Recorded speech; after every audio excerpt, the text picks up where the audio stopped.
Hi both, thanks for meeting me today.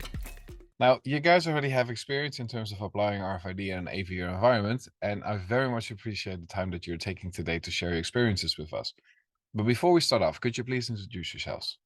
Hi, I'm Peter, and I work for ResolutionX here in Melbourne, Australia, as Technology Manager. Hi, I'm Tim, Managing Director of ResolutionX. Now, before we move on, I would like to emphasize that you guys decided to invest in other RFID hardware than the one that we at Redman provide.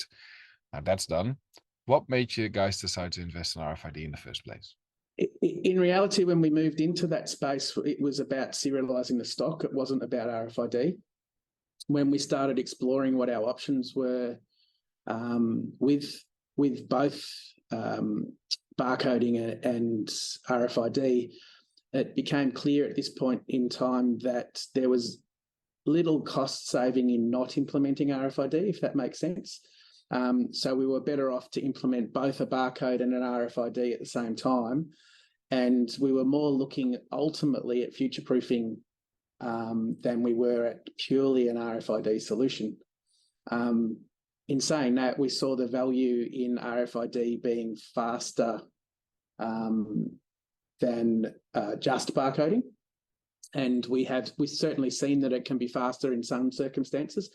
In other areas, it's probably on par in speed. So it is an advantage to use RFID over straight barcoding.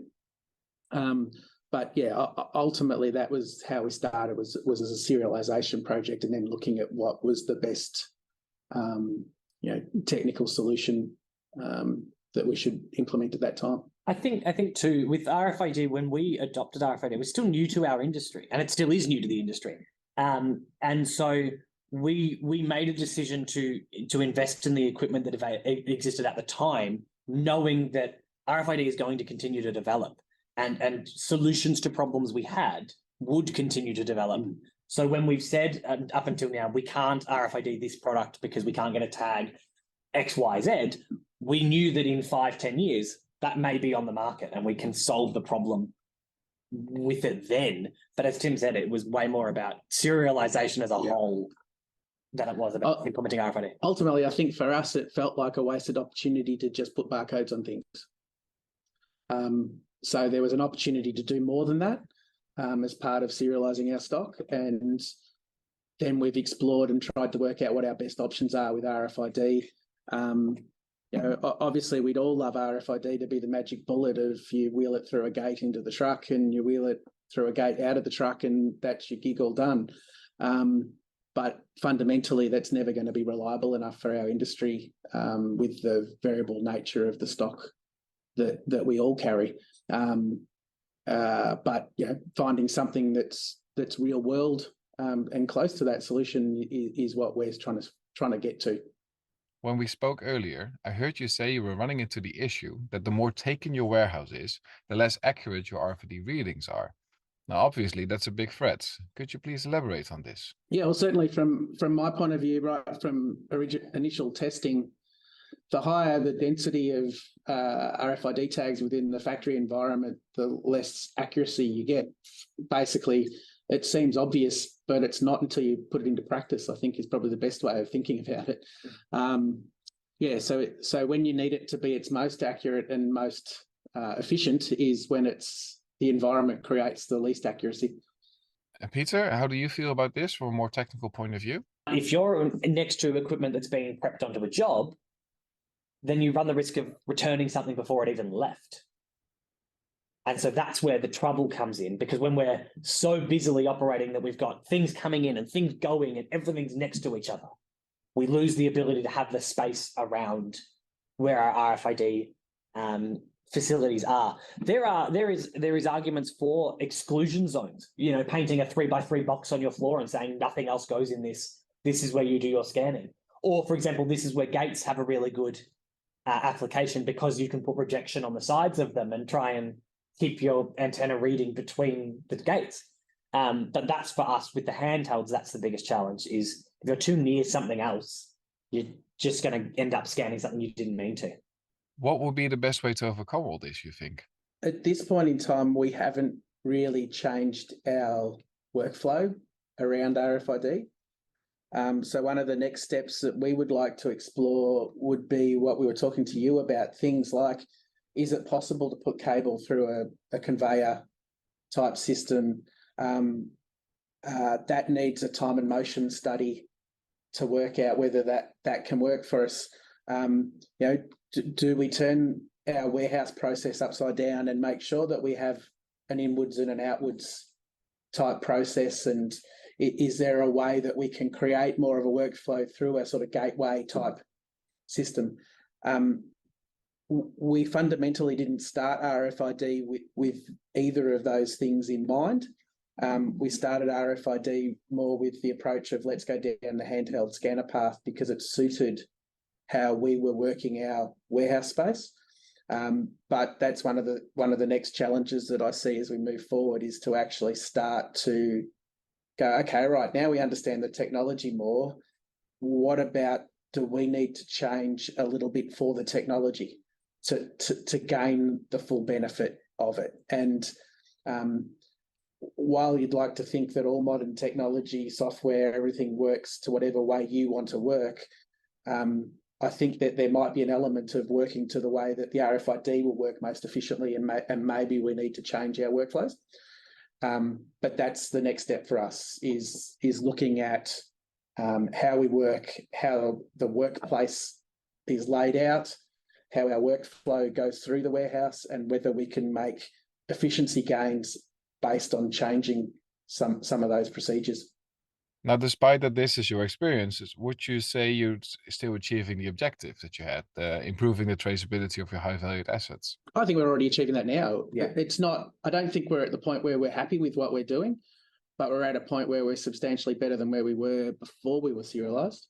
The benefits of individual audit trail on products is incredible. It is fundamentally also changed how we can track our equipment, because when something comes in and is broken, we can look at the history of it. We can see who it's been to.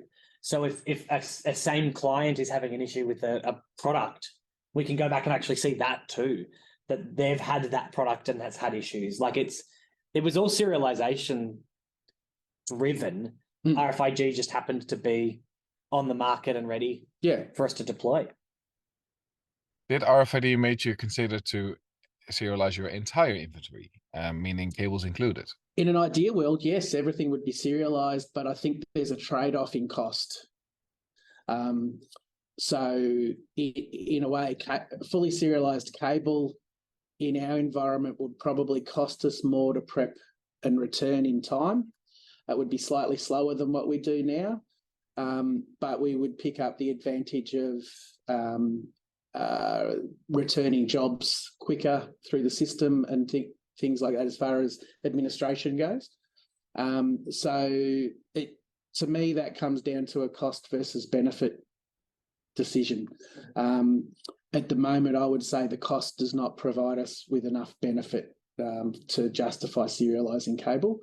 If we were, say, a straight dry hire company, serializing cable I would consider a no-brainer, because you're trying to track every loss on every job. As a production company, we don't need to quite have that level of stock control where we're 100% guaranteed of what's gone out and what's come back. And so the extra cost of that doesn't pay off with the losses that we take. And the other thing we've got at the moment too is take a safety wire as an example. We're putting a $4 or $5 RFID tag on an $8 piece of equipment. It doesn't make sense to spend the money. It's better to not track it than it is to put an RFID tag on it. Because if you lose it, we just buy a new one. We're almost doubling the value of the product just by putting a tracker on it. Yeah. What if that would be around $3 a tag? I would say it changes the cost benefit calculation. Yeah, if you can get the price down, it does change that calculation. You've got to factor into the cost of running them is the time of prep and return. So as well as the cost of the tag and the value of the item, you've also got to look at whether it's actually speeding up or slowing down the prep and return process, and if that's providing a benefit for you. So safety wires are a good example for us. We track them, but they're tracked more not as a loss prevention measure, but more to make sure that they're provided as part of our accessories for the lights and not forgotten. So we're not really tracking them from an asset point of view, but we're tracking them more from a to ensure that we're delivering our quality of service. So it has a quite kind of different value equation than what it does on tracking the higher value item that you're looking for loss prevention. Now, the win that comes as a result of serializing your entire inventory and trace if productions have returned fully or not. Would you say that win is big enough to change that equation? Not a win enough, for argument's sake, if it slows down us getting from one job to the next. So in real terms, at the moment we can return our cable quite quickly, and we can turn it around onto the next job quite quickly. But if we were to put RFID tags on all of them, it would actually be a slightly slower process for us in physically moving it around the factory than what our current process is. And so if when we're in our very busy times, then that has the potential to actually mean that we can't turn the gear around quick enough. So the object there is more about our ability to do the amount of work that we need to when we're busy, as opposed to actually the stock control element. And that's also when I look at the difference between us as a production company and a completely dry hire service. And for argument's sake, two of our larger competitors don't track cable at all in the marketplace. So they just send out, you need cable, there's a case of some cable, yeah. And you get what comes in the case. We're somewhere in between, where we do dry hire and we do like to keep control of our inventory more than that.